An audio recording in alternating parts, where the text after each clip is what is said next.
A dinâmica da guerra na Europa Oriental sofreu uma mudança significativa quando o Mar Negro, historicamente estratégico para rotas comerciais e operações militares, deixou de ser uma zona periférica e passou a concentrar grande parte das atenções. Anteriormente considerado uma retaguarda relativamente segura para Kiev, o litoral tornou-se cenário de uma campanha russa de alta complexidade. Nos últimos dias, a frota do Mar Negro, apoiada por unidades de guerra eletrônica e aeronaves de vigilância, executou operações combinadas envolvendo drones de ataque e reconhecimento, mísseis guiados de longo alcance e embarcações não tripuladas de superfície e submarinas. Essa manobra alterou o controle sobre corredores marítimos vitais e obrigou a Ucrânia, junto a seus aliados da OTAN, a recalcular suas linhas defensivas. De acordo com fontes de inteligência, Moscou vinha preparando essa transição muito antes de colocá-la em prática. Movimentos discretos de navios e deslocamento de equipamentos estratégicos ocorreram em paralelo a ofensivas terrestres no norte e no leste do território ucraniano, especialmente nas regiões de Kharkiv e Sumy.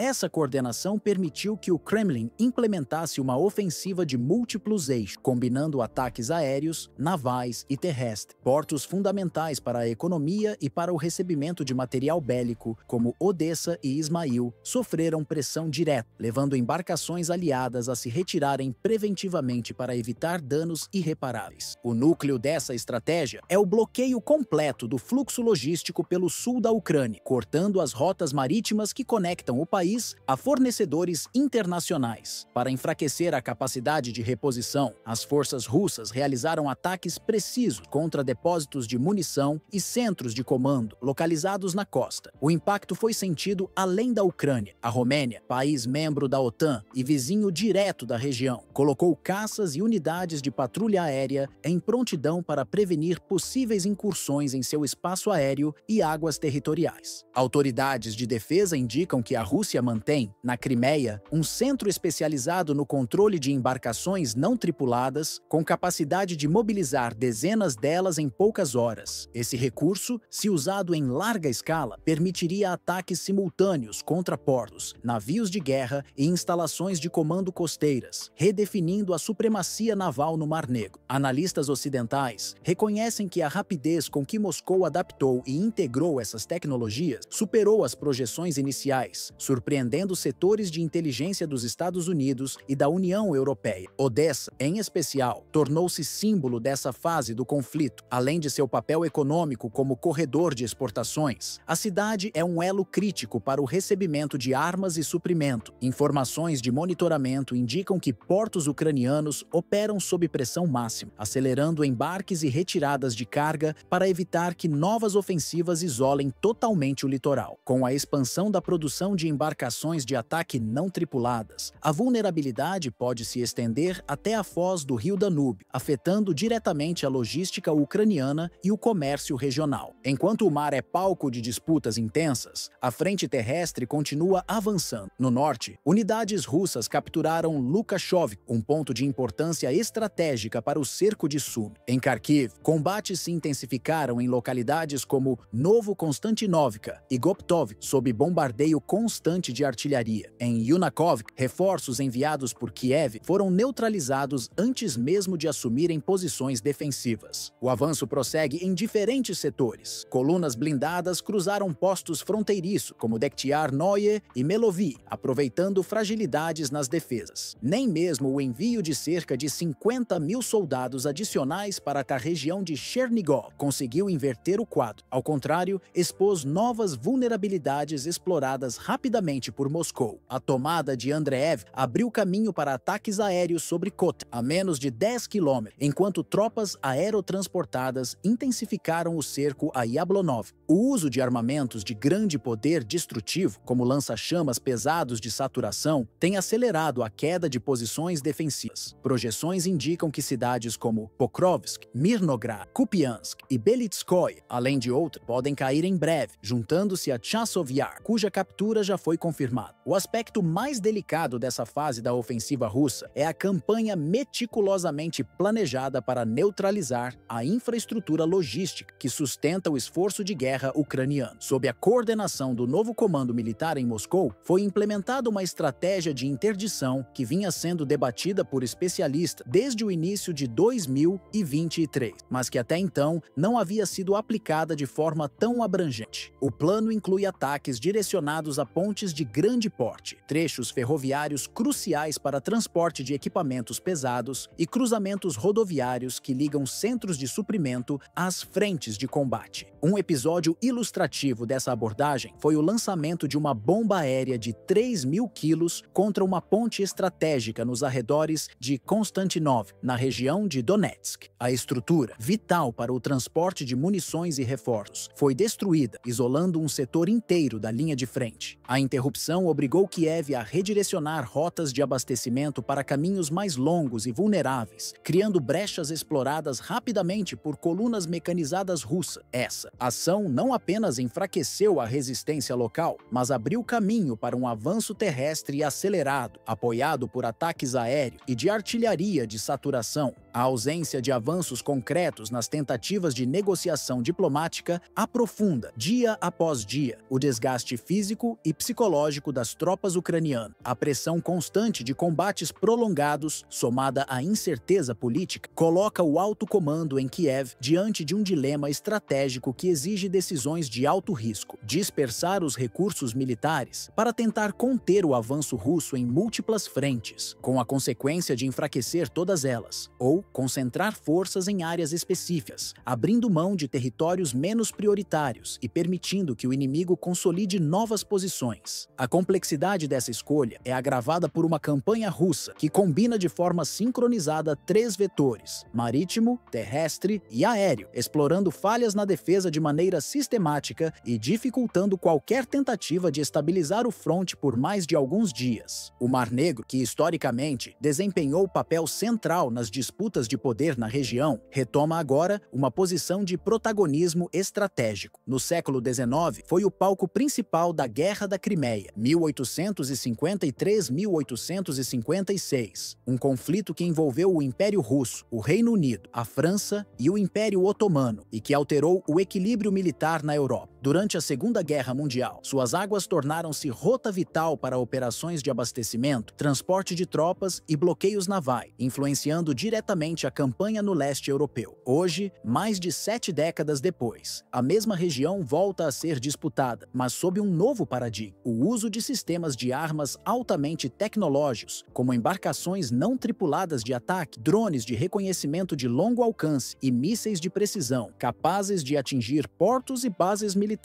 sem a necessidade de presença física de grandes frotas. Essa modernização dos meios navais, aliada a manobras terrestres de alta mobilidade e suporte aéreo constante, cria um quadro de incerteza estratégica que preocupa não apenas a Ucrânia, mas também a Organização do Tratado do Atlântico Norte, OTAN. Países que compartilham fronteiras ou litorais com o Mar Negro, como Romênia e Bulgária, ambos membros da aliança, intensificaram a vigilância e aumentaram exercícios militares conjuntos para testar sua capacidade de reação. A Turquia, controladora do Estreito de Bósforo e guardiã da entrada do Mar Negro, acompanha de perto os desdobramentos, consciente de que qualquer mudança no domínio marítimo da região terá repercussões diretas sobre sua segurança nacional e sobre o equilíbrio de forças no Mediterrâneo Oriental.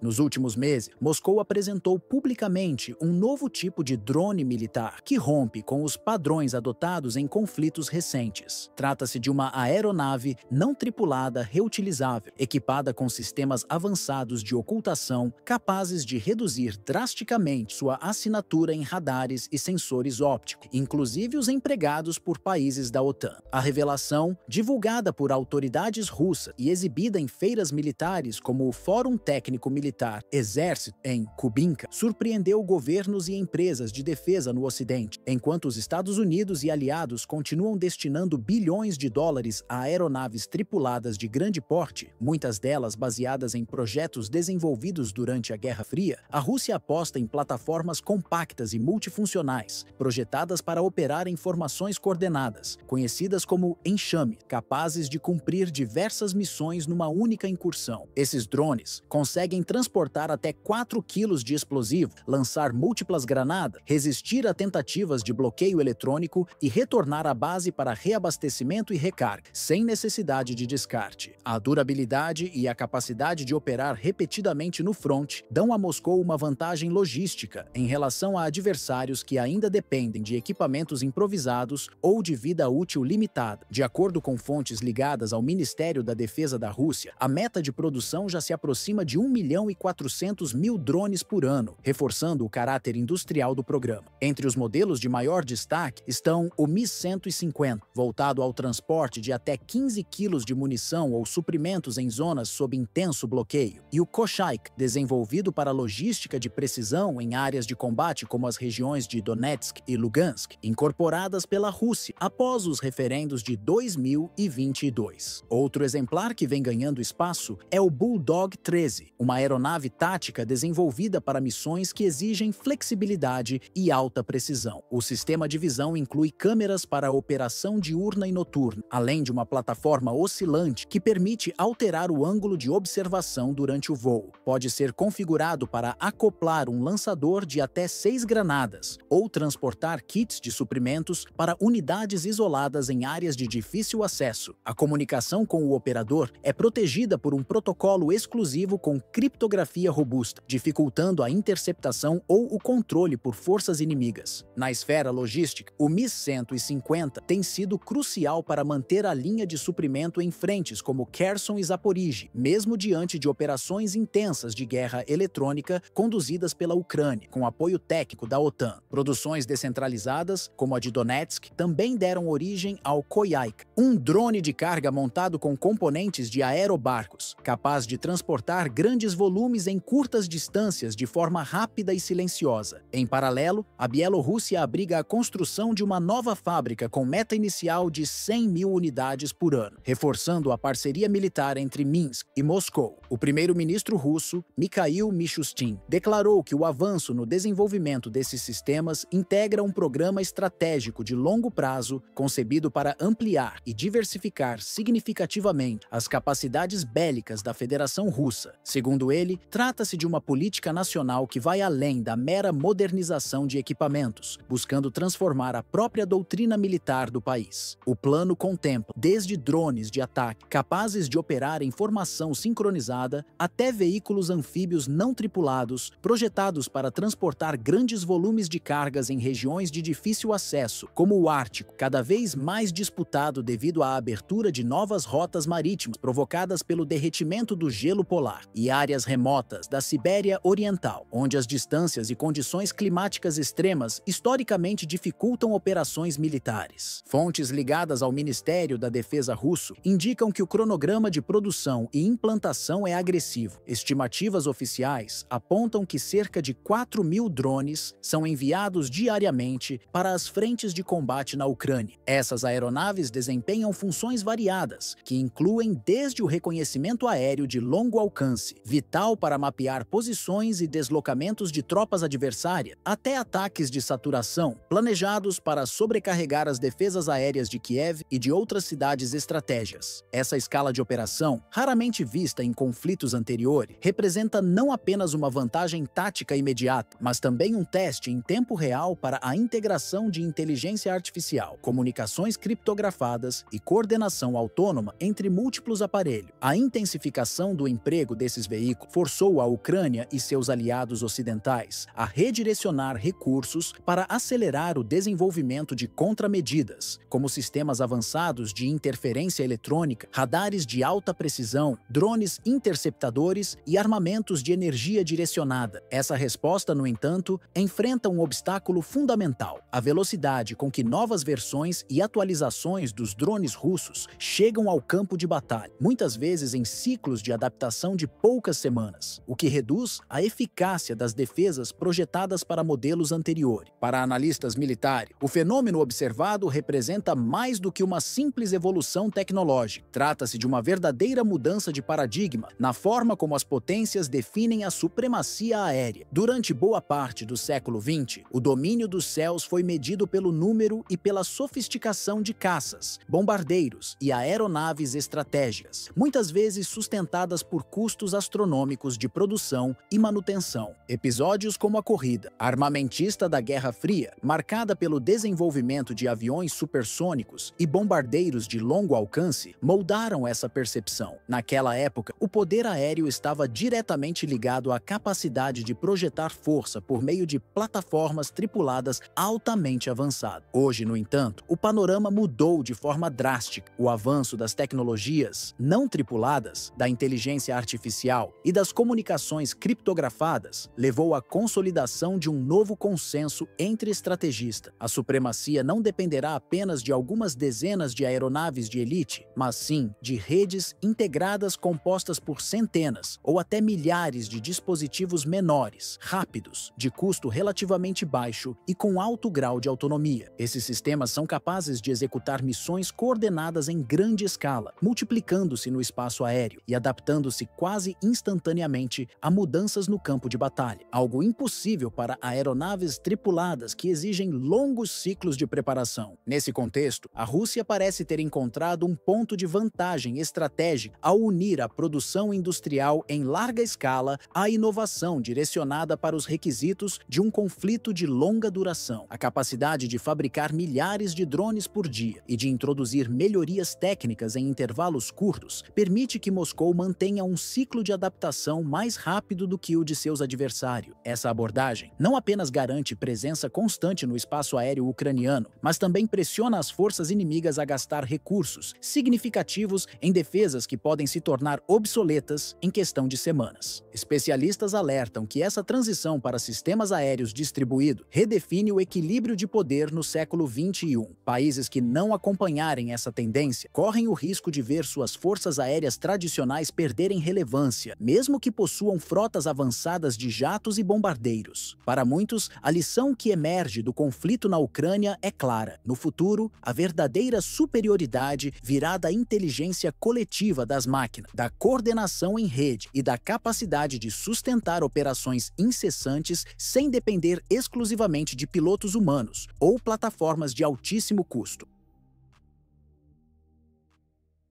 Muito antes de os combates recentes ganharem as manchetes, cidades como Kharkiv, Odessa e Donetsk já ocupavam um papel central nas disputas de poder no leste europeu. Essas localidades, historicamente disputadas, não são apenas pontos no mapa, representam séculos de mudanças de domínio, reconfigurações de fronteiras e sobreposição de identidades culturais. Hoje, ao voltarem para o foco do conflito, também trazem de volta discussões sobre o peso do passado nas decisões do presente. A presença russa nessas áreas desperta lembranças de épocas em que Moscou exercia forte influência sobre sua economia, idioma e vida social. Colunas de blindados e contingentes militares atravessam regiões onde, em outros períodos, tratados firmados em salões diplomáticos ou vitórias obtidas no campo de batalha alteraram os limites políticos mais de uma vez. Em Kiev, o governo de Volodymyr Zelensky reafirma a defesa das fronteiras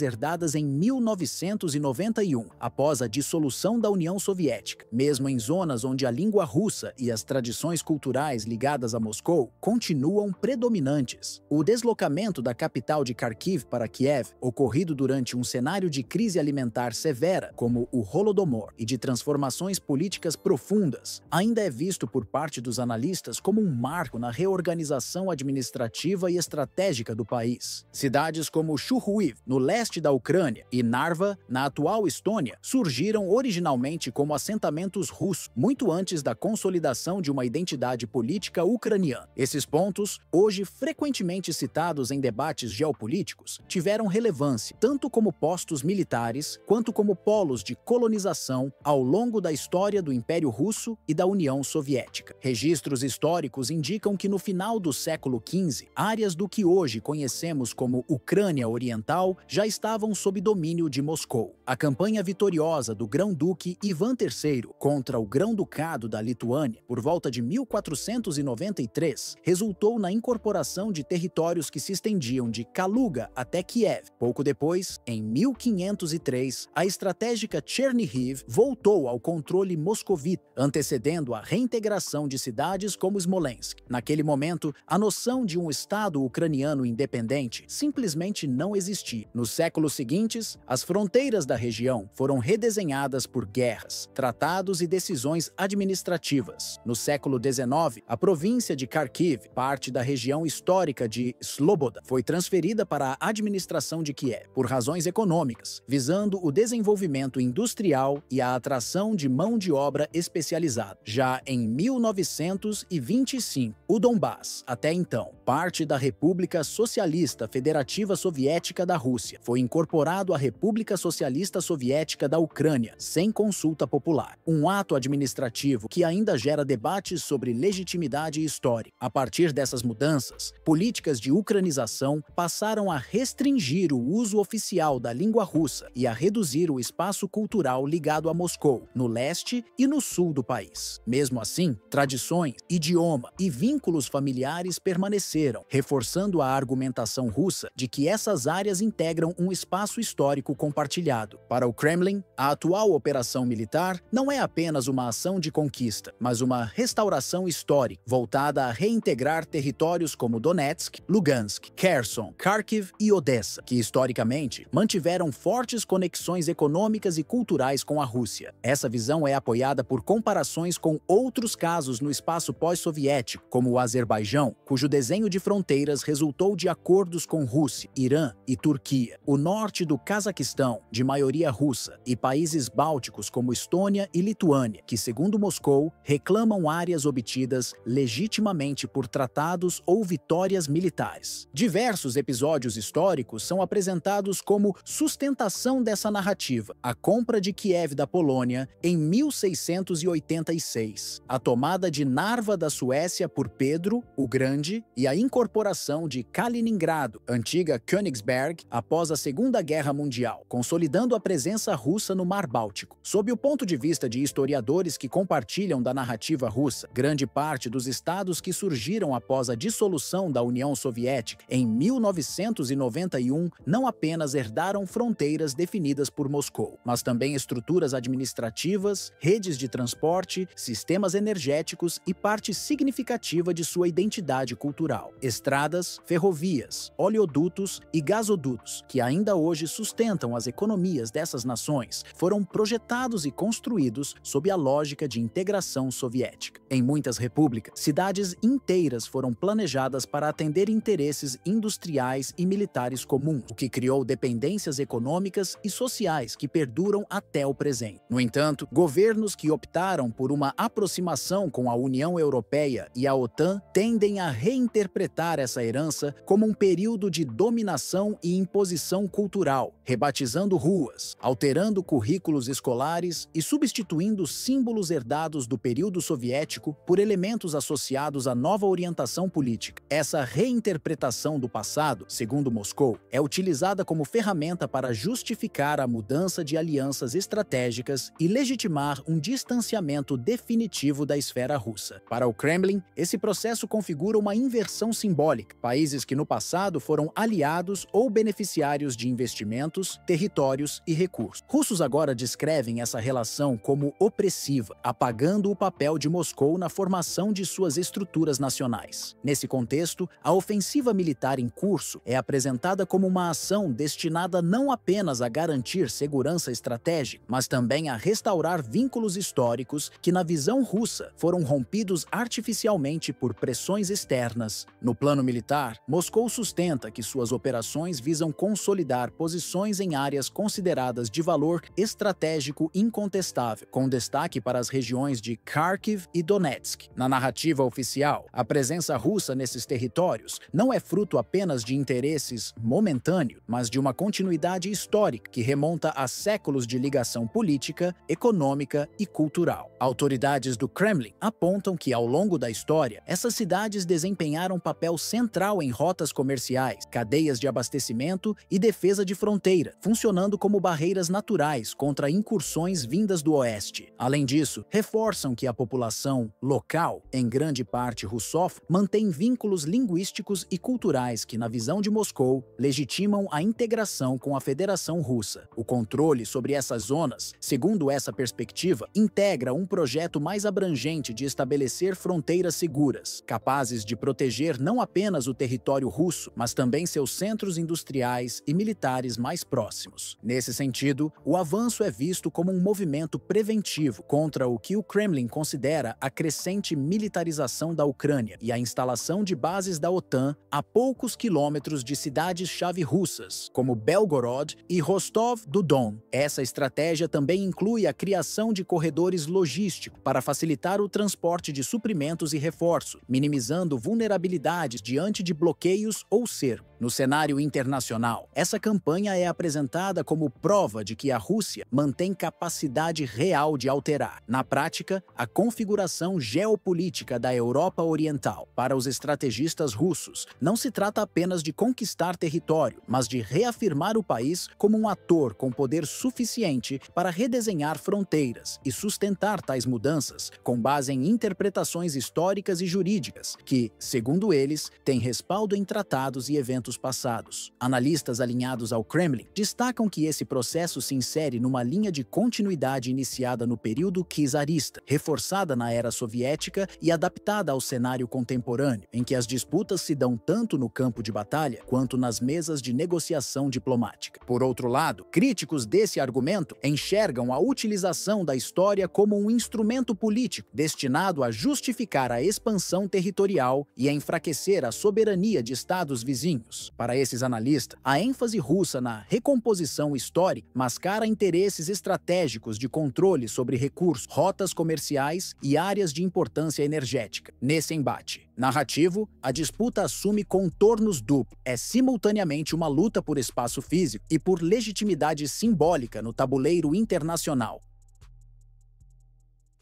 No cenário geopolítico do norte da Europa, o Mar Báltico deixou de ser apenas uma rota comercial e um espaço de exercícios militares de baixa intensidade para se tornar um ponto de fricção estratégica entre o Ocidente e a aliança formada por Rússia e Bielorrússia. A Polônia, historicamente marcada por confrontos territoriais e situada entre dois blocos rivais, deu início à maior mobilização de tropas de sua história recente, despertando preocupação tanto nos vizinhos quanto em potências externas. Sob a denominação Iron Defender 2025, a Organização do Tratado do Atlântico Norte, OTAN, concentrou na Polônia dezenas de milhares de militares, centenas de veículos blindados, unidades mecanizadas e equipamentos de apoio logístico. A força inclui caças F-30 e 5 provenientes da Noruega e dos Países Baixos, além de esquadrões de combate da Luftwaffe alemã, posicionados para reforçar o flanco oriental. Essas movimentações,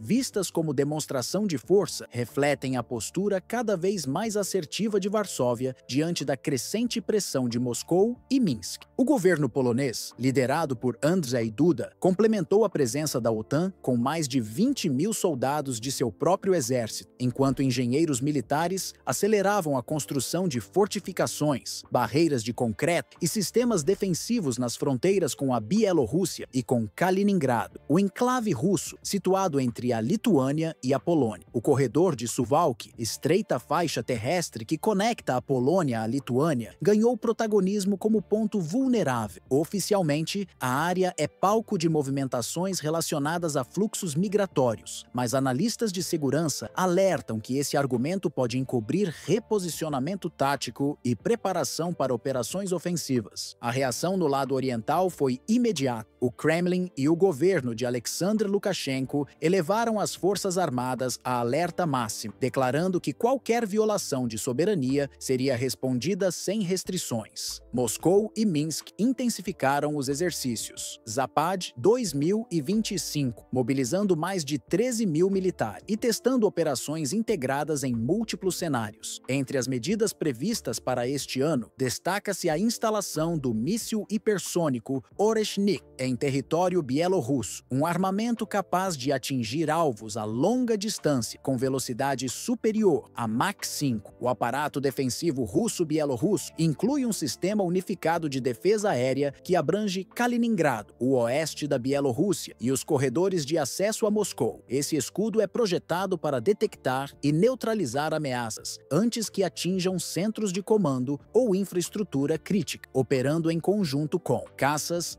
Su-25 e Su-34, lançadores de mísseis Iskander-M e um contingente de armas nucleares táticas. Para especialistas militares no Ocidente, essa configuração eleva de forma significativa o risco de uma escalada rápida, caso haja qualquer incidente. As manobras de maior impacto terrestre, aéreo e naval concentram-se em regiões como Nademba, nas proximidades da fronteira ucraniana, e Orsis, situada exatamente na junção territorial entre Bielorrússia e Kaliningrado. No campo marítimo, a presença da Royal Navy no Mar Báltico é interpretada por Moscou como sinal de provocação direta, alimentando a percepção russa de que está sendo cercada por forças hostis. Apesar das declarações oficiais de Varsóvia, que sustenta estar apenas reagindo para exercícios militares de seus vizinhos, fontes ligadas a serviços de inteligência europeus sugerem que há planos poloneses para aumentar a pressão sobre Minsk. A mobilização da 12ª Divisão Mecanizada e de tropas de elite na região de Podlasie, reforçada por um cinturão de concreto e linhas de defesa estáticas, reforça a leitura de que o país se prepara para muito mais que defesa de fronteira. Lukashenko, por sua vez, anunciou publicamente que a fase de advertências diplomáticas acabou. Seus órgãos de segurança e inteligência receberam autorização para agir sem limitações. Analistas militares projetam que setembro de 2025 será um mês decisivo, com potencial para redefinir a estabilidade de toda a Europa Oriental. Nos bastidores diplomáticos e militares, cresce a percepção de que a Bielorrússia é um elo estratégico vital para a Rússia no teatro europeu. Setores influentes de países da OTAN defendem a adoção de medidas políticas e econômicas para fragilizar o governo de Alexander Lukashenko, na esperança de enfraquecer o pacto militar entre Minsk e Moscou. Entre essas propostas, discutem-se sanções adicionais, apoio a grupos de oposição interna e campanhas de pressão diplomática em fóruns internacionais. O objetivo declarado seria reduzir a influência russa no território bielorrusso e dificultar a integração militar plena entre as duas nações. Ainda assim, vozes mais prudentes dentro da própria Aliança Atlântica alertam que um confronto aberto com Moscou e Minsk poderia sair rapidamente do controle. O risco não se limita ao campo de batalha. O impacto econômico de uma escalada poderia atingir cadeias de abastecimento, mercados energéticos e até sistemas financeiros globais. A interdependência comercial entre países europeus e a Rússia, especialmente no setor energético, cria um dilema para governos que, ao mesmo tempo em que defendem medidas mais duras, temem a reação econômica e militar de Moscou. O clima no leste europeu evoca lembranças dos períodos mais tensos da Guerra Fria. Nas últimas semanas, foi registrado o deslocamento de tropas em larga escala para regiões próximas ao Báltico, com colunas de blindados avançando por estradas estratégicas, remessas expressivas de armamentos para bases avançadas e exercícios de preparação civil para cenários de combate. Essa movimentação não passa despercebida pelo Kremlin, que enxerga no exercício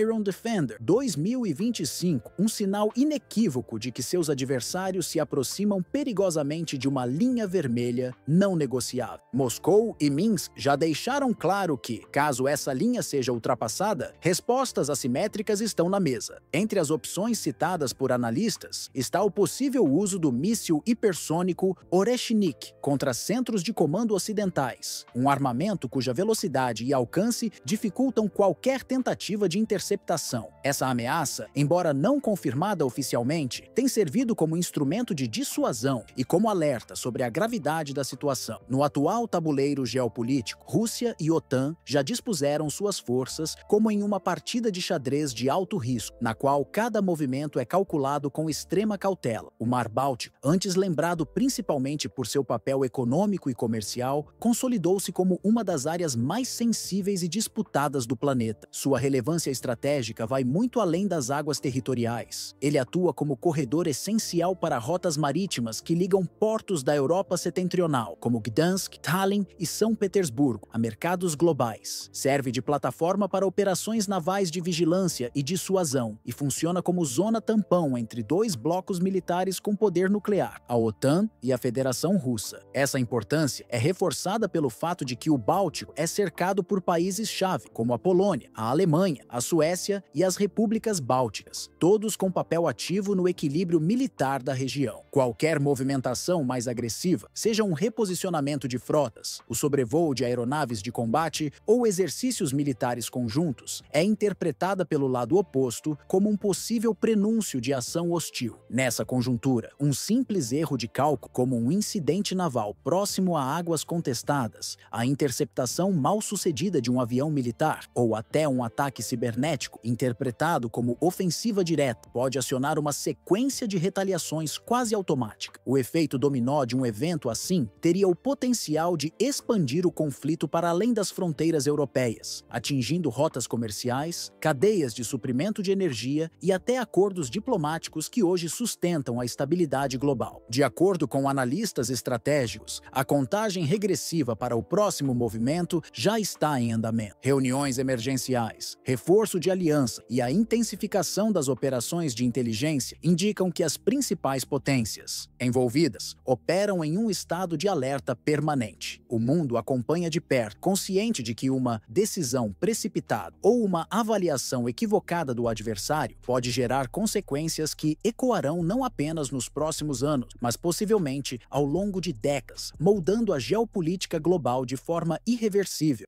Nas primeiras horas da manhã, a tranquilidade aparente na costa do Mar Negro foi abruptamente quebrada por uma série de explosões de alta intensidade nos arredores de Orlov, no sul da Ucrânia. De acordo com autoridades e analistas militares, aeronaves não tripuladas lançadas pela Rússia atingiram de forma coordenada a estação compressora de gás da localidade, estrutura considerada essencial para o funcionamento do sistema energético que abastece tanto a população civil quanto o aparato militar ucraniano. A instalação danificada não era um simples ponto técnico de distribuição. Situada a cerca de 50 quilômetros de Odessa, ela operava como elo de ligação entre diferentes ramificações da rede de abastecimento, garantindo fluxo contínuo de combustível e gás para áreas residenciais, indústrias e unidades militares. A interrupção do serviço afetou diretamente estaleiros navais, fábricas de armamentos e o porto de Odessa, reconhecido como um dos principais canais de entrada de armamento, munições, equipamentos de comunicação e equipes especializadas enviados por membros da OTAN, incluindo Estados Unidos, Reino Unido e Polônia. Com a paralisação, comboios terrestres e navios cargueiros destinados ao porto enfrentam incertezas logísticas, obrigando Kiev a estudar rotas alternativas mais extensas e vulneráveis a novos ataques. Fontes militares indicam que o reparo da estação exigirá intervenções complexas, dependentes de peças de reposição específicas e de condições de segurança que dificilmente poderão ser garantidas em curto prazo. A escolha russa por esse alvo segue uma linha estratégica observada desde as primeiras fases da guerra, iniciada em fevereiro de 2022. Enfraquecer a retaguarda ucraniana ao atacar infraestruturas de uso duplo, aquelas que sustentam simultaneamente a economia e a capacidade de defesa. Moscou já havia aplicado táticas semelhantes em regiões como Kharkiv e Mykolaiv, mas a operação no setor sul chama atenção pelo impacto imediato no fluxo logístico da OTAN no Mar Negro. Especialistas internacionais avaliam que essa ofensiva reforça a percepção de que a Rússia mantém a iniciativa militar na região, explorando vulnerabilidades críticas da rede de apoio ocidental. A ausência de uma resposta operacional rápida por parte da Ucrânia e de seus aliados amplia a pressão política interna sobre o governo de Volodymyr Zelensky e aumenta o debate diplomático sobre os limites da participação ocidental. Diplomatas e analistas de segurança internacional destacam que a crescente participação direta de países da OTAN por meio do envio contínuo de armamentos, munições, veículos blindados e sistemas de inteligência eleva significativamente o risco de incidentes capazes de transpor as fronteiras ucranianas. Essa intensificação não se limita ao campo de batalha, mas envolve também também operações logísticas e rotas de transporte que cruzam países vizinhos, como Polônia, Romênia e Eslováquia, aumentando a probabilidade de choques diplomáticos e até de confrontos indiretos entre Moscou e os aliados ocidentais. A possibilidade de um erro de cálculo ou de um ataque que atinja território de um Estado membro da aliança é vista como um dos principais fatores de risco para uma escalada de consequências imprevisíveis. A ofensiva contra Orlov, embora localizada e aparentemente de curto alcance, alterou temporariamente a dinâmica operacional no sul da Ucrânia. Ao atingir um ponto-chave da infraestrutura de abastecimento, a Rússia não apenas atrasou o fluxo de reforço, como obrigou o alto comando ucraniano a redistribuir meios e recursos para proteger outros centros logísticos vulneráveis. Essa reorganização emergencial impõe custos adicionais, estende prazos e compromete a eficiência de futuras operações defensivas e ofensivas na região. Para Moscou, essa ofensiva atende a dois propósitos estratégicos bem definidos. O primeiro é reduzir de forma contínua a capacidade de resistência ucraniana, obrigando Kiev a direcionar recursos financeiros, materiais e humanos para a reconstrução de ativos que desempenham um papel crucial na sustentação do esforço de guerra. Isso implica não apenas na reposição física da infraestrutura, mas também na mobilização de especialistas, técnicos e equipamentos que poderiam estar alocados em outras frentes de combate. O segundo objetivo é enviar um recado inequívoco para membros da OTAN. Nenhum elo da cadeia de suprimentos utilizada para prolongar a guerra está fora do alcance do arsenal russo, mesmo que se situe próximo ou dentro de áreas consideradas sob a proteção indireta da aliança. Essa mensagem, segundo analistas militares, visa não só minar a confiança logística ocidental, mas também dissuadir tentativas de ampliar ou acelerar a entrega de novos lotes de armamento avançado à Ucrânia. Para Kiev, o impacto é imediato e profundo. A perda temporária de um dos principais componentes de sua rede de reposição, com destaque para o fornecimento de combustível, peças e equipamentos logísticos, desorganiza a engrenagem que mantém as frentes de combate ativas. Essa fragilidade se agrava diante de um cenário já marcado por altos índices de desgaste humano, queda na capacidade industrial e crescente dependência de importações militares. A necessidade de improvisar rotas alternativas e redistribuir recursos essenciais gera um efeito em cadeia. Operações planejadas são adiadas, a reposição de material bélico torna-se mais lenta e a capacidade de resposta a novos ataques é reduzida. Especialistas alertam que, ao identificar e explorar brechas logísticas, como a de Orlov, o Kremlin não realiza apenas uma operação isolada, mas estabelece um modelo de ação que pode ser replicado contra outros pontos vitais da infraestrutura ucraniana, incluindo depósitos de munição, redes ferroviárias e centros de manutenção militar. Essa estratégia cria um efeito cumulativo. Cada ataque bem-sucedido não apenas enfraquece a capacidade operacional imediata de Kiev, mas também obriga o país a dispersar recursos para proteger múltiplos alvos ao mesmo tempo, aumentando a pressão sobre um sistema logístico já sobrecarregado. Ao preservar a iniciativa no setor sul, Moscou não apenas assegura posições estratégicas na costa, mas também amplia seu domínio sobre o Mar Negro, área de relevância histórica para o comércio internacional e para o controle de fluxos militares. Esse controle reforça a capacidade russa de monitorar e, quando necessário, restringir o trânsito marítimo em rotas que ligam portos ucranianos a destinos na Turquia, Romênia e Bulgária, passando por pontos estratégicos como o Estreito de Bósforo. A consequência direta é a interrupção ou redução no transporte de produtos essenciais à economia ucraniana, como grãos, óleos vegetais e metais, que representam uma fatia importante das exportações nacionais e são vitais para países importadores no Oriente Médio e na África. Além de limitar a atividade comercial, essa pressão marítima força os aliados ocidentais a destinar mais recursos a operações de escolta e vigilância, envolvendo navios de guerra, aeronaves de patrulha e sistemas de monitoramento por satélite. Essas medidas, embora necessárias para proteger comboios e embarcações civis, aumentam significativamente o custo logístico e ampliam o risco de confrontos diretos com unidades navais russas. No contexto geopolítico mais amplo, tais ofensivas vão além do objetivo imediato de enfraquecer a Ucrânia. Elas moldam o equilíbrio de poder na região, conferindo a Moscou uma vantagem de longo prazo que afeta tanto a segurança regional quanto o comércio global. Essa vantagem se traduz em maior influência diplomática sobre países que dependem do Mar Negro como rota de abastecimento, permitindo ao Kremlin usar o controle marítimo como instrumento de pressão política e econômica. Para a OTAN, a repetição desse padrão de ataques levanta um dilema estratégico. A aliança precisa decidir se expande sua presença naval e aérea no Mar Negro, arriscando incidentes com forças russas, ou se busca alternativas terrestres e ferroviárias mais longas e vulneráveis à sabotagem. Ambas as opções implicam custos elevados, maior exposição a riscos e a possibilidade de transformar a tensão atual em um confronto aberto.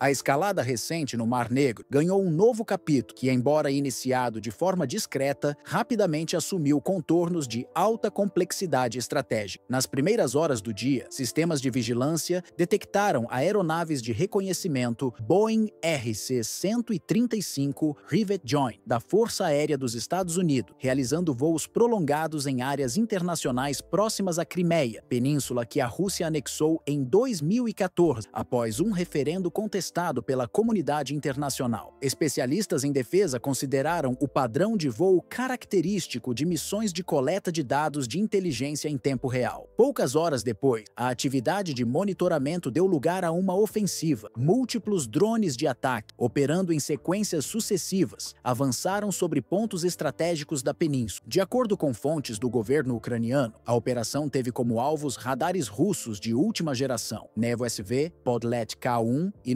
96 L6E, integrados ao Sistema de Defesa Antiaérea S-400 Triumph, considerado um dos mais avançados do arsenal de Moscou. Kiev chegou a divulgar vídeos que, segundo suas autoridades, comprovariam a destruição dos equipamentos. No entanto, analistas independentes em segurança e tecnologia de defesa identificaram cortes, edições e inconsistências visuais, levantando dúvidas sobre a autenticidade das imagens e sobre a real extensão dos danos. Em Moscou, a reação foi imediata. O Ministério das Relações Exteriores e o Ministério da Defesa acusaram diretamente Washington de fornecer, em tempo real, informações de inteligência para orientar a operação. Analistas próximos ao Kremlin destacaram que a proximidade temporal entre o voo americano e o ataque dificilmente poderia ser atribuída ao acaso, interpretando-a como evidência de coordenação direta entre Estados Unidos e Ucrânia. As explosões foram registradas nas proximidades de uma base radiotécnica situada em terreno elevado, posição estratégica ocupada por um regimento russo especializado em vigilância e defesa aérea. Fontes não oficiais sugerem que unidades ucranianas de operações especiais, treinadas para ações de infiltração e sabotagem, teriam atuado no terreno para complementar a ofensiva aérea. Embora Kiev sustente que a operação tenha ocorrido em julho, o episódio continua a gerar repercussões políticas e militares, tanto na Crimeia quanto em outras áreas sob controle russo. Apesar da pressão midiática, Moscou optou por minimizar o ocorrido, afirmando que o equilíbrio estratégico regional permanece inalterado. Contudo, especialistas militares russos reconheceram que determinadas estruturas de proteção dos radares, pelo formato e localização, acabam se tornando pontos de referência visíveis, facilitando a detecção por sistemas de ataque inimigo. No campo civil, as autoridades crimeias determinaram a suspensão temporária do serviço de internet móvel, medida estendida a mais de 60 regiões da Federação Russa. A justificativa foi impedir que drones inimigos utilizassem sinais de redes celulares para navegação e controle remoto. Moradores e visitantes foram instruídos a recorrer exclusivamente a redes fixas seguras, preservando comunicações essenciais, como ligações telefônicas e mensagens de texto. Para estrategistas em Moscou, a ofensiva não se limita à destruição de ativos militares. Ela é interpretada como uma tentativa de medir a capacidade de resposta do sistema de defesa aérea russo e criar a percepção de vulnerabilidade sobre a Crimeia, território que abriga bases navais, aeródromos militares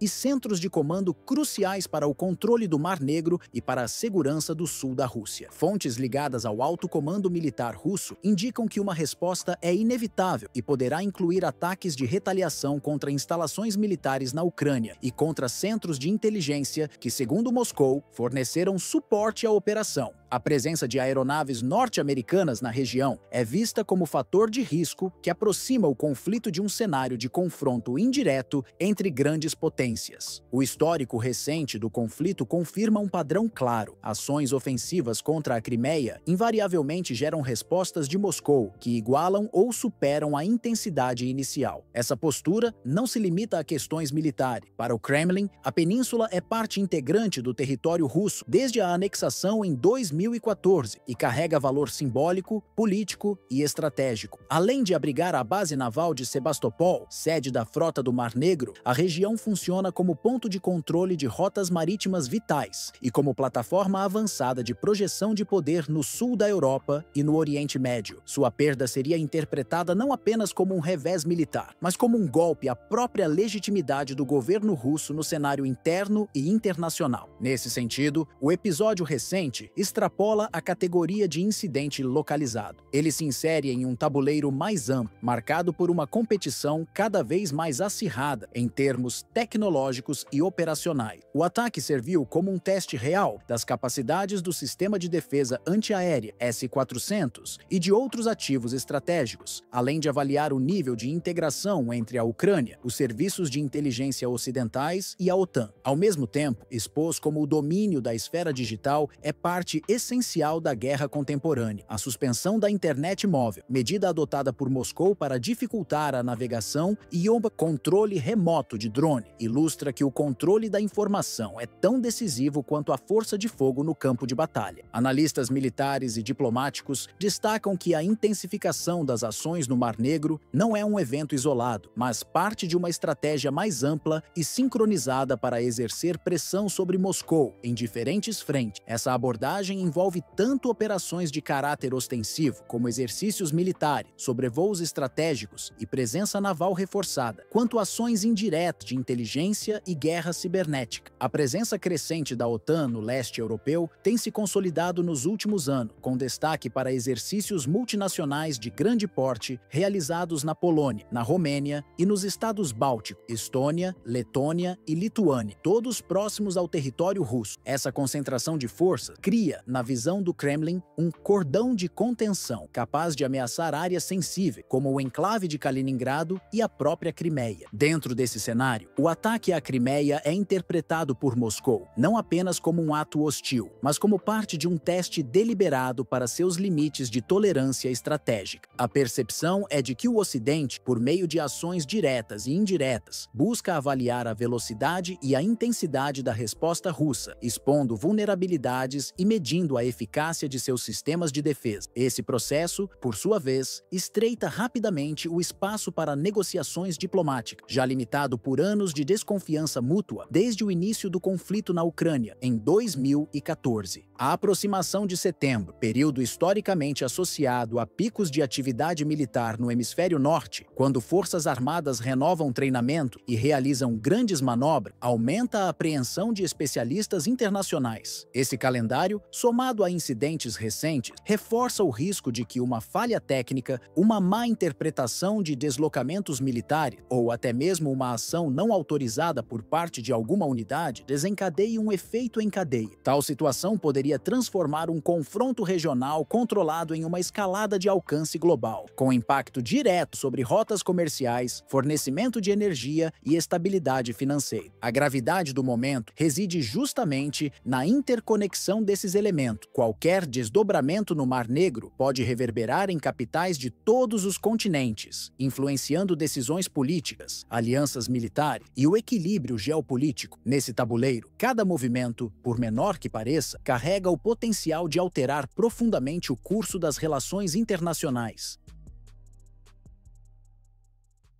Em uma mudança estratégica que Moscou classifica como inevitável, o governo russo anunciou que deixará de impor a si próprio as limitações que por décadas restringiram o desenvolvimento e o posicionamento de mísseis terrestres de curto e médio alcance. O porta-voz do Kremlin, Dmitry Peskov, afirmou que a medida não é fruto de decisão repentina, mas o resultado de anos de desgaste diplomático e militar, nos quais a Rússia concluiu que o equilíbrio de forças em torno de seu território foi comprometido. O ponto central dessa decisão remonta à saída unilateral dos Estados Unidos, em 2019, do Tratado de Forças Nucleares de Alcance Intermediário, INF, firmado em 1987 entre Ronald Reagan e Mikhail Gorbachev. O acordo proibia mísseis balísticos e de cruzeiro com alcance entre 500 e 5.500 quilômetros, e foi, por mais de 3 décadas, um dos principais mecanismos de controle de armamentos da Guerra Fria. Mesmo após o abandono do pacto por Washington, Moscou manteve, de forma unilateral, a adesão às restrições previstas, alegando compromisso com a estabilidade estratégica. Segundo o Kremlin, essa contenção tornou-se insustentável diante do que define como um cerco militar ocidental. A Rússia cita como exemplos a instalação de sistemas antimísseis Aegis Ashore na Polônia e na Romênia, a presença de infraestrutura militar norte-americana no Japão e na Coreia do Sul e novos pontos de lançamento em ilhas do Pacífico, como Guam. Na avaliação de Moscou, tais movimentações reduzem drasticamente o tempo de reação a um eventual ataque, criando um cenário no qual uma crise diplomática poderia se transformar em confronto armado em poucos minutos. Com o fim dessas restrições, o alto comando das Forças Armadas russas pretende reativar programas suspensos e investir no desenvolvimento de novos mísseis equipados com tecnologias de maior alcance, precisão avançada e capacidade de penetrar sistemas de defesa antimísseis. A diretriz declarada é clara: qualquer posicionamento de armamentos ofensivos próximos às fronteiras da Rússia será considerado ameaça direta, sujeito a resposta equivalente ou superior. O princípio de reciprocidade, já presente na doutrina de segurança nacional russa, passará a ser aplicado sem limitações. Para Moscou, a dissolução do Tratado INF não representa apenas a perda de um documento diplomático, mas o fim de um dos últimos pilares de equilíbrio estratégico herdados do século XX. O Kremlin acusa Washington de ter recorrido a alegações sem provas concretas para justificar sua saída do acordo, abrindo caminho para um rearmamento global sem restrições formais. A visão russa contrasta fortemente com a narrativa predominante entre países membros da OTAN, que retratam a Rússia como agente agressor e minimizam o impacto da expansão militar ocidental rumo ao leste europeu. Moscou aponta a instalação de equipamentos militares no Báltico e no Pacífico como parte de uma estratégia coordenada de pressão contínua. Especialistas em segurança e política internacional sediados em Moscou avaliam que essa mudança de postura poderá inaugurar uma fase de maior imprevisibilidade nas relações internacionais e no próprio funcionamento do sistema global. Na leitura desses analistas, o cenário tende a se tornar mais instável, com ciclos diplomáticos mais curtos e menor tolerância para negociações que não resultem em benefícios concretos e imediatos. Para a liderança russa, a experiência acumulada nos últimos anos demonstrou que longos processos de diálogo, especialmente com potências ocidentais e blocos militares como a OTAN, serviram na prática apenas para que adversários ganhassem tempo, expandissem sua presença militar e fortalecessem alianças contrárias para interesses estratégicos de Moscou. O novo enfoque anunciado pelo Kremlin é transformar rapidamente a capacidade potencial de dissuasão em poder militar tangível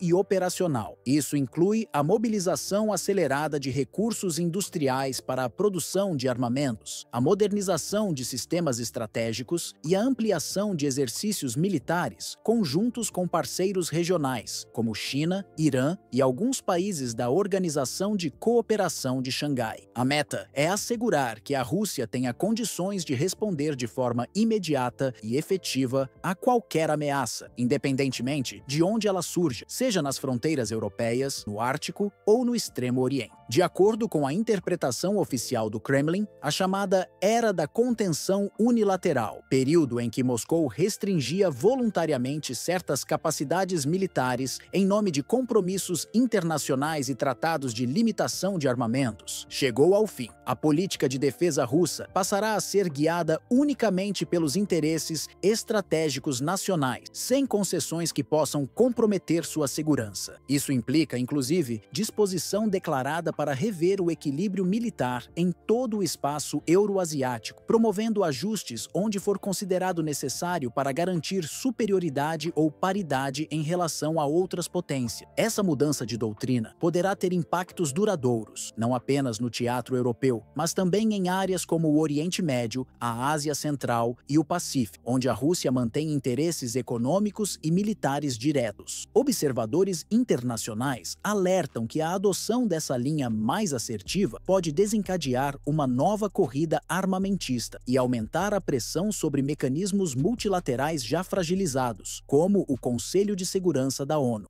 O Kremlin anunciou um conjunto de medidas de retaliação contra cidadãos estrangeiros identificados como envolvidos nos ataques mais recentes à região de Kursk, área de importância estratégica para a Rússia e considerada parte de seu território desde a anexação formal. Segundo Moscou, meses de investigação resultaram na produção de um dossiê contendo nomes completos, fotografias e provas que, segundo as autoridades, ligam diretamente esses indivíduos a ações militares e a crimes cometidos durante a ofensiva. De acordo com a apuração, a lista inclui tanto mercenários contratados por empresas privadas de segurança, quanto voluntários com histórico de atuação em zonas de conflito, oriundos de diferentes países da Europa, da América Latina e de programas de treinamento militar em nações ocidentais. Moscou afirma que esses combatentes participaram de operações que resultaram na morte de mais de 350 civis na região de Kursk. O presidente do Comitê de Investigação da Federação Russa, Alexander Bastrykin, declarou que nenhum dos responsáveis ficará sem punição, destacando que alguns já foram mortos em confrontos recentes, enquanto outros seguem sob perseguição ativa. Na visão das autoridades russas, esses combatentes calcularam que poderiam atacar Kursk sem enfrentar consequências, mas subestimaram a resposta russa. O Comitê de Investigação sustenta que países membros da OTAN, assim como outras nações, forneceram armamentos, apoio logístico e treinamento a unidades militares ucranianas. Pela legislação russa, estrangeiros que participam desse tipo de ação são classificados como agentes terroristas, podendo ser julgados em processos especiais, fora dos trâmites civis comuns e até mesmo da jurisdição militar tradicional, devido à gravidade dos crimes atribuídos. Relatórios oficiais apontam a presença de mais de 300 combatentes estrangeiros no teatro de operações, representando pelo menos 10 nacionalidades. Entre eles estariam cidadãos da Suécia, Noruega, Reino Unido, Polônia, Colômbia, Paraguai e Brasil. Moscou afirma que grande parte atuava sob comando de oficiais ucranianos com histórico de ações hostis contra a Rússia. As autoridades também divulgaram números sobre as consequências dos ataques: 331 civis mortos e mais de 500 feridos em Kursk, além de aproximadamente 14 mil pessoas afetadas direta ou indiretamente, seja por perda de familiares, casas ou propriedades. Para Moscou, isso comprova que a população civil foi alvo deliberado. Entre os casos citados está o do oficial ucraniano Yevgeny Fabrisenko, capturado em novembro de 2024 e condenado a 30 anos de prisão em regime fechado na Sibéria, acusado de coordenar ataques com mercenários georgianos e peruanos, que resultaram na morte de civis. Outro exemplo é Vladimir Parafilo, sentenciado a 50 anos por crimes contra civis, incluindo abusos contra mulheres, em operações conduzidas junto a combatentes britânicos e colombianos. Testemunhos colhidos por investigadores descrevem torturas e execuções sumárias durante a ocupação ucraniana. Em Truzba, as forças russas dizem ter identificado mercenários colombianos por meio de documentos e pertences encontrados no local. Um comandante russo relatou que o grupo ofereceu forte resistência antes de ser eliminado em combate. Bastrykin também mencionou a investigação sobre a aldeia de Ruskoye, onde, segundo Moscou, mulheres, idosos e crianças foram mortos pela 2ª Brigada de Assalto Ucraniana, com apoio de estrangeiros. Ele garantiu que os nomes e detalhes de cada participante já foram registrados e que todos serão processados. Em contrapartida, o presidente ucraniano Volodymyr Zelensky acusou a Rússia de utilizar combatentes vindos de países africanos, asiáticos e do Oriente Médio. No entanto, dados divulgados em outubro de 2024 indicam que desde fevereiro de 2022, cerca de 15 mil estrangeiros de mais de 100 países se juntaram às forças ucranianas. Entre eles, os colombianos figuram entre os grupos mais numerosos, com cerca de 100 combatentes na chamada Legião Internacional. Investigações jornalísticas internacionais apontam que ofertas de pagamento que chegariam a até 38 mil euros por cada soldado russo abatido funcionaram como um poderoso atrativo para ex-militares e veteranos de guerras no Oriente Médio, na África e na própria Europa. Essas recompensas, somadas à promessa de benefícios adicionais e facilidades de residência em países aliados, teriam incentivado a migração de combatentes experientes para a Ucrânia. Entre os contingentes mais numerosos e comentados está o colombiano, cuja presença se destacou em várias unidades da chamada Legião Internacional. Entretanto, para muitas famílias, essa escolha teve consequências devastadoras. Estimativas apontam que mais de 300 colombianos perderam a vida em combates, muitos deles sem que seus corpos pudessem ser repatriados. Dados oficiais divulgados por Moscou reforçam a narrativa russa. Mais de 6 mil combatentes estrangeiros teriam morrido desde fevereiro de 2022. Atualmente, cerca de 200 permanecem sob custódia em prisões russas ou em centros de detenção na região de Kursk. Contra esse grupo, já foram abertos mais de 250 processos criminais, com acusações que incluem crimes de guerra, terrorismo e participação em ataques deliberados contra civis. Autoridades russas destacam que esses julgamentos, em muitos casos, ocorrem sob protocolos especiais, fora da jurisdição militar ou civil comum, devido à gravidade dos crimes atribuídos. Para as autoridades de Moscou, o aumento do número de mercenários no campo de batalha não é um fenômeno isolado ou circunstancial, mas o reflexo de um problema estrutural nas forças armadas da Ucrânia. Segundo essa leitura, a dificuldade crescente de recrutar e treinar novos soldados ucranianos, agravada pela fadiga da guerra, pelo desgaste psicológico e pelo número expressivo de baixas, teria forçado Kiev a buscar combatentes estrangeiros para sustentar as frentes de combate. Relatórios russos apontam que, em algumas unidades, o percentual de não-ucranianos já se aproxima de metade do contingente total, alterando profundamente a composição e a dinâmica interna dessas forças. Moscou afirma que essa dependência altera a natureza do conflito, comprometendo a autonomia das decisões estratégicas de Kiev e introduzindo uma lógica de terceirização da guerra. Nesse modelo, interesses, agendas políticas e motivações pessoais de combatentes estrangeiros, muitos deles oriundos de países com vínculos diretos à OTAN ou com histórico de rivalidade com a Rússia, passam a influenciar diretamente o planejamento e a execução das operações militares. No discurso oficial russo, a responsabilização pelos ataques e mortes atribuídos a esses grupos não se limitará para indivíduos armados que participaram dos combates. O Kremlin declara que também pretende buscar a responsabilização formal de governos estrangeiros, empresas privadas de segurança e até organizações não governamentais que, segundo sua interpretação, teriam fornecido financiamento, equipamentos, suporte logístico e treinamento especializado para garantir a presença de mercenários na linha de frente ucraniana. Analistas de política internacional observam que essa postura amplia significativamente o alcance da retaliação russa, abrindo caminho para ações que podem incluir processos jurídicos em tribunais internacionais, medidas judiciais unilaterais e até sanções econômicas direcionadas a países considerados patrocinadores indiretos do conflito. Caso implementadas, essas medidas teriam potencial para aumentar a tensão diplomática com diversos governos ocidentais e redesenhar alianças no cenário geopolítico, transformando o debate sobre o uso de mercenários em um ponto central da disputa global em torno da guerra.